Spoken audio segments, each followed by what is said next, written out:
Hi all, കെമിസ്ട്രിയിലെ മൂന്നാമത്തെ ചാപ്റ്ററാണ് metals and non metals. വളരെ ഇമ്പോർട്ടൻ്റ് ആയിട്ടുള്ള ഒരു ചാപ്റ്ററാണ്. എന്നാൽ ഇത് അത്യാവശ്യം സിമ്പിൾ ആയിട്ടുള്ള ഒരു ചാപ്റ്ററും കൂടിയാണ്.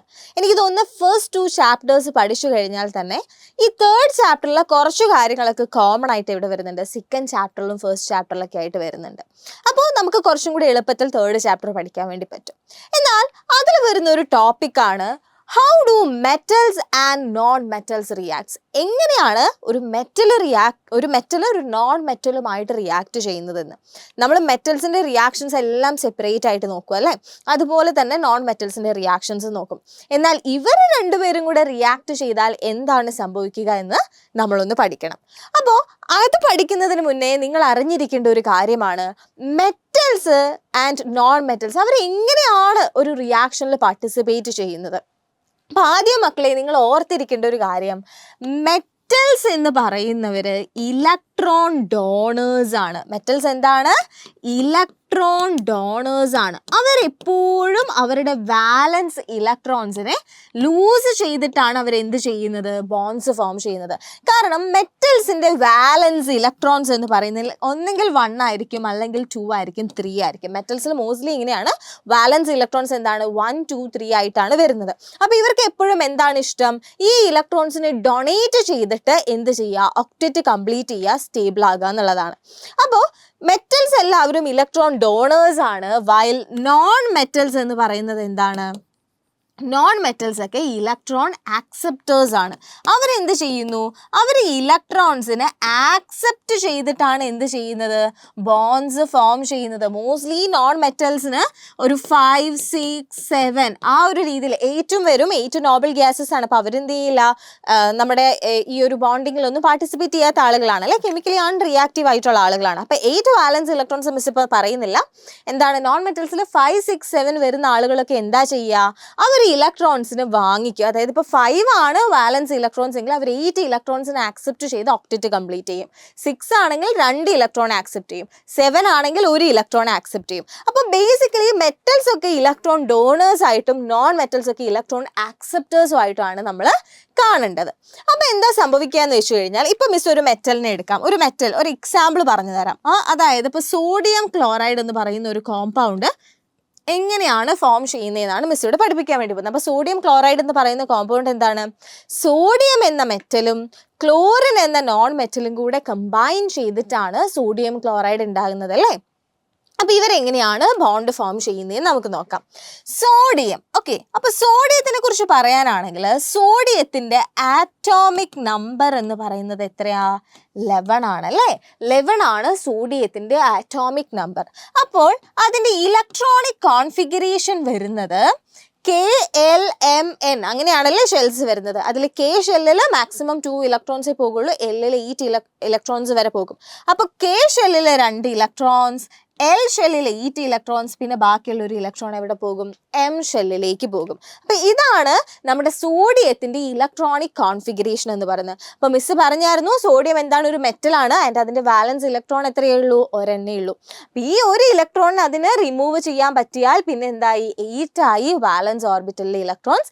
8 എന്താണ്? ഒരു നോബൽ ഗ്യാസ് കോൺഫിഗറേഷൻ, അല്ലെങ്കിൽ 8 എന്ന് പറയുന്ന ഒക്ടറ്റ് കംപ്ലീറ്റ് ആയി എന്നാണ് അല്ലേ അതിൻ്റെ അർത്ഥം.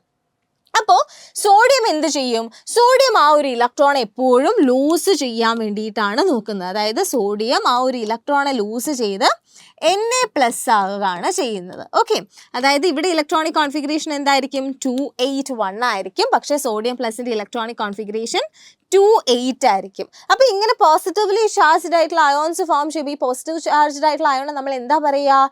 We call it as cations. അപ്പോൾ മെറ്റൽസ് എപ്പോഴും എന്താണ്? കാറ്റയോൺസ് ഫോം ചെയ്യാൻ ഇഷ്ടപ്പെടുന്ന ആളുകളാണ്.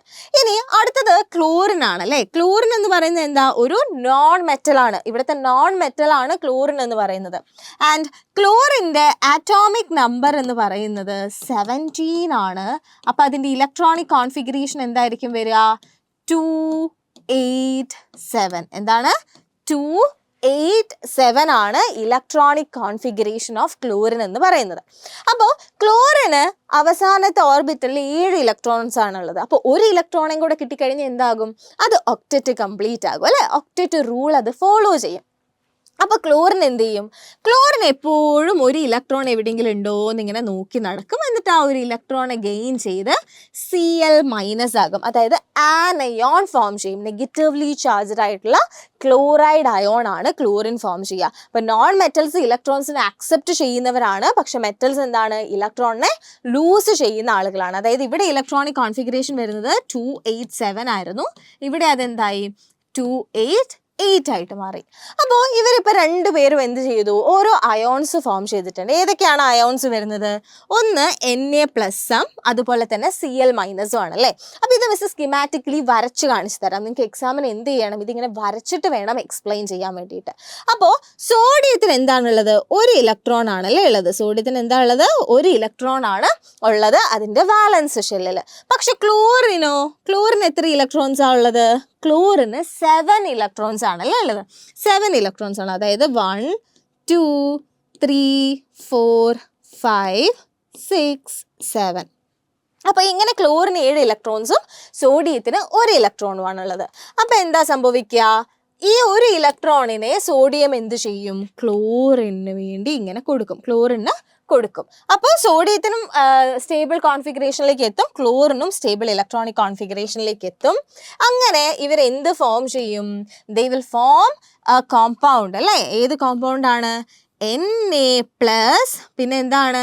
Cl- ആണ് അല്ലേ? കാരണം ഇപ്പോൾ Cl-ന് എന്ത് കിട്ടി? നമ്മുടെ സോഡിയത്തിൻ്റെ ആ ഒരു ഇലക്ട്രോണിനെ Cl അങ്ങ് മേടിച്ചു അല്ലേ? അങ്ങ് വാങ്ങിക്കുകയാണ് ചെയ്തത്.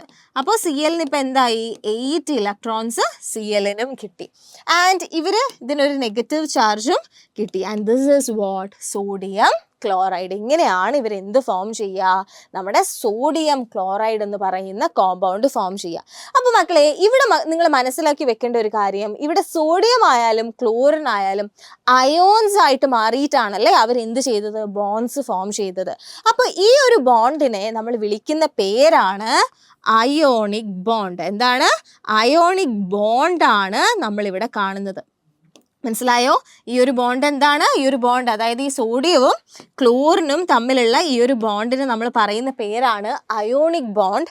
ആൻഡ് ഇങ്ങനെയുള്ള കോമ്പൗണ്ട്സിനെ നമ്മൾ ജനറലി ഒരു പേര് പറഞ്ഞ് വിളിക്കും. ആ പേരാണ് നിങ്ങൾ ഇമ്പോർട്ടൻ്റ് ആയിട്ട് ഓർത്തിരിക്കേണ്ടത്. And that is ionic compounds. എന്താ നമ്മൾ വിളിക്കുക? Ionic compounds. ഇങ്ങനെയുള്ള കോമ്പൗണ്ട്സിനെയാണ് നമ്മൾ അയോണിക് കോമ്പൗണ്ട്സ് എന്ന് പറയുന്നത്. അപ്പോൾ അയോണിക് കോമ്പൗണ്ട്സ് എങ്ങനെയാണ് ഫോം ചെയ്യുക? ഒരു മെറ്റലും ഒരു നോൺ മെറ്റലും കൂടെ റിയാക്ട് ചെയ്യുമ്പോഴാണ് അയോണിക് കോമ്പൗണ്ട്സ് ഫോം ചെയ്യുന്നത് എന്നുള്ളൊരു കാര്യം നിങ്ങൾ ഓർത്തിരിക്കുക. അപ്പോൾ ഇത് വളരെ ഇമ്പോർട്ടൻ്റ് ആയിട്ടുള്ള ഒരു ടോപ്പിക്കാണ്. നിങ്ങൾ നിർബന്ധമായിട്ടും ഇത് പഠിച്ചിരിക്കണം. സോ മക്കളെ, നിങ്ങൾക്ക് ഞാനൊരു ഹോംവർക്കും കൂടെ തരാം. നിങ്ങൾ എന്ത് ചെയ്യുക? മെഗ്നീഷ്യം ക്ലോറൈഡിൻ്റെ MgCl2 എങ്ങനെയാണ് ഇതുപോലെ ഒരു അയണിക് കോമ്പൗണ്ട് ആയിട്ട് മാറുന്നത് എന്ന് നിങ്ങൾ എന്ത് ചെയ്യുക? ജസ്റ്റ് ഒന്ന് കണ്ടുപിടിക്കുക. ഓക്കെ, MgCl2 അതായത് മെഗ്നീഷ്യത്തിൻ്റെ വാലൻസ് ഇലക്ട്രോൺ എന്താണെന്ന് അറിയണം, ക്ലോറിൻ്റെ വാലൻസ് ഇലക്ട്രോൺ എന്താണെന്ന് അറിയണം. എന്നിട്ട് ഇതുപോലെ എങ്ങനെയാണ് മെഗ്നീഷ്യം ക്ലോറൈഡ് ഒരു അയണിക് കോമ്പൗണ്ട് ആയിട്ട് മാറുന്നതെന്ന് നിങ്ങൾ ജസ്റ്റ് ഒന്ന് കണ്ടുപിടിക്കുക കേട്ടോ.